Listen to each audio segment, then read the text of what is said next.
Welcome to our video today.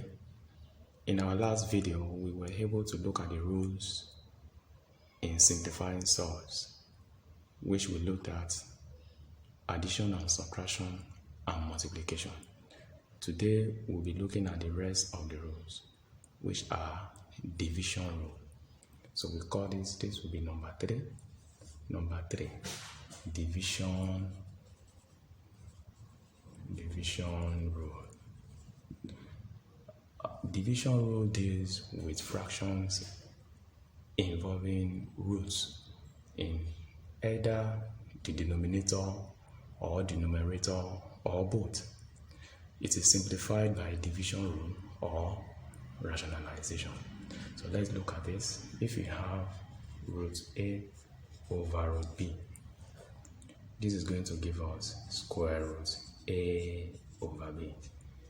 This rule is vice versa. If you have this one can also be this, and this one gives us this. For example, let's take for example, we have root 2 over root 3. This is going to give us square root 2 over 3. So this is the simplification of division. As well, if we have this can also give us this because the rule is vice versa. This is about the rule that calls division rule. Now the fourth one, which is very, very important in simplifying or in the simplification of surd, that's what we call rationalization.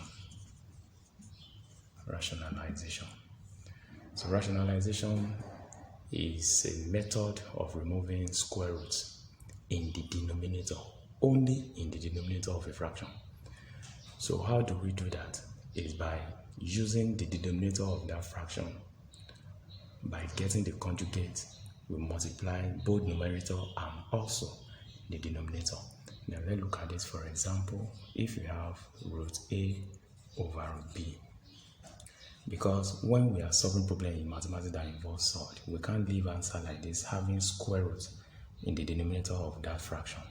What we do, we rationalize by using the denominator, which is root B, to multiply the numerator and the denominator.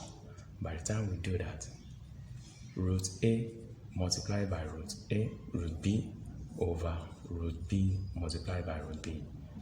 This and this will give us square root AB from our rule of multiplication rule. Then this is the multiplication of similar elements or number. This will give us B. So we have rationalized. We have seen that there is no square root in the denominator. Likewise, another one is this. You can call this number 1. This is the second one. If you have root A over root B plus 1, this is going to give us root A. If you look at the denominator is different from when you are having only one number, but we're having root B plus 1. What we do here is to make use of conjugate. So that would be root B plus 1. We multiply the numerator and the denominator by the conjugate of that denominator. What is that conjugate? The conjugate is a number that has the opposite sign of another number, where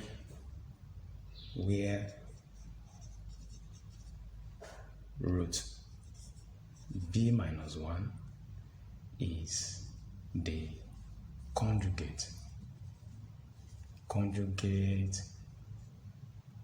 of square root B plus 1. Now, what is the meaning of this conjugate? It's an expression with the opposite sign to a given one. This is the sign given in this fraction.